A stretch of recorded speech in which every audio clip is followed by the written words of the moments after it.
sometimes I talk to people and they say that they don't even budget. They've never done a budget.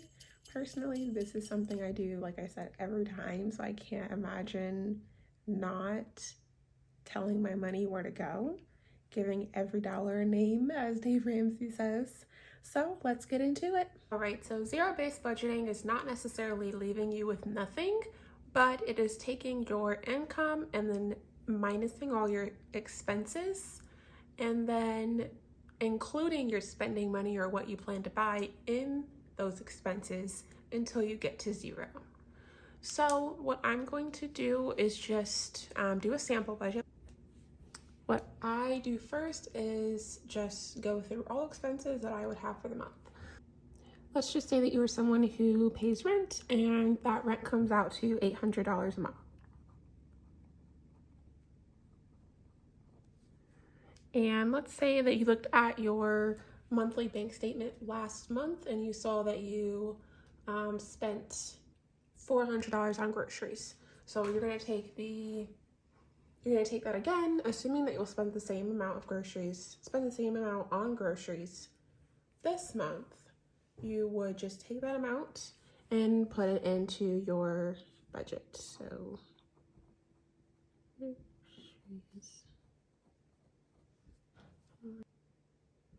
and when you're writing out all these expenses, you want to include everything, not just the things that you can think of off the top of your head. You might have to do some digging to find everything that you actually pay for every month.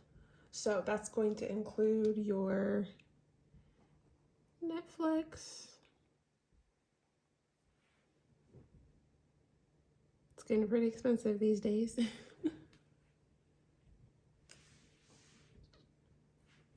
That's going to include your fuel. Let's just say it's $100 a month. All your utilities comes to $300. And that can just be a combination of water, gas, electric. Our insurance.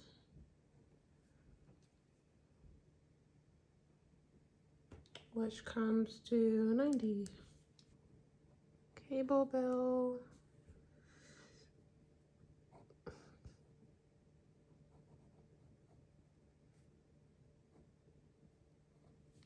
Let's say that you're someone who has some other payments that you have to make, such as, let's say that you have a personal loan of $300 and a credit card number one of $50 and credit card number two of $100. So we're going to find out what all of that totals. We're going to add that up with our calculator.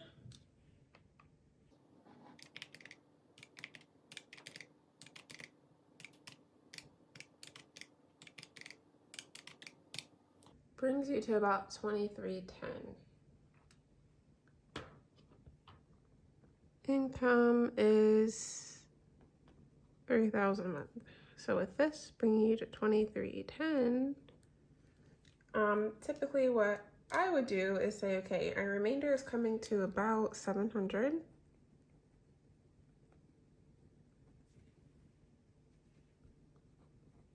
If you are someone who has, say for example, again, you looked at your expenses for the past couple of weeks and saw within 2 weeks that you are spending on average $150 a month, $150 bi-weekly, I'm sorry. So that brings you to $300 a month that you're probably going to be spending.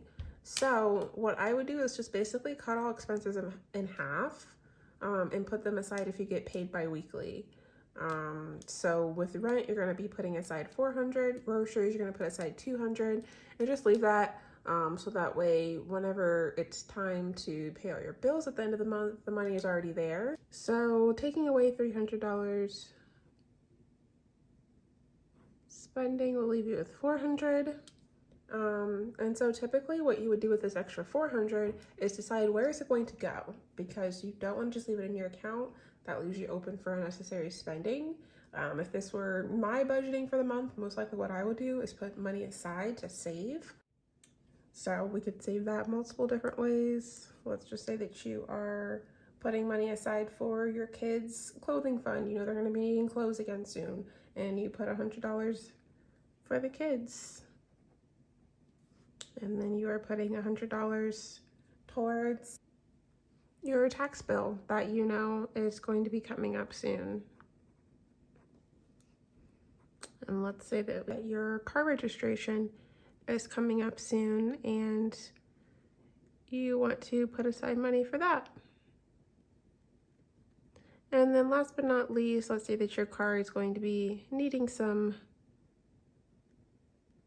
small maintenance, so could be oil change, and then what have you, whatever the person at the shop tries to get you to also buy, they always try to tack something on at the end. So you just want to put some extra money aside for that. So that's what a zero-based budget is, give or take that $10 that we're obviously off a little bit there. But let's just say that, you know, you like to expect a little bit less and then have your expenses expect a little bit more just in case. So that would be a zero-based budget, just having at this point everything coming out to,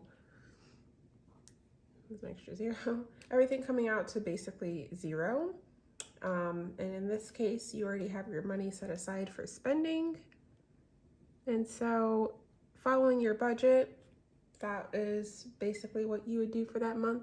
Setting everything aside, you know where all of your money is going that month, and you don't have to worry about anything additional. Of course, if something comes up, you would hope that would come out of your $300. If not, that's where the savings comes in. You know, you have that little extra money set aside as a cushion just in case you end up needing it. So that's it for today's video. That was just a real basic budgeting. Your budget does not have to take a long time. It definitely should take about this much time, and I'll say that it takes me about this much time to do my budget every month. So if you have any questions, definitely leave them down below, and we will see you in our next video.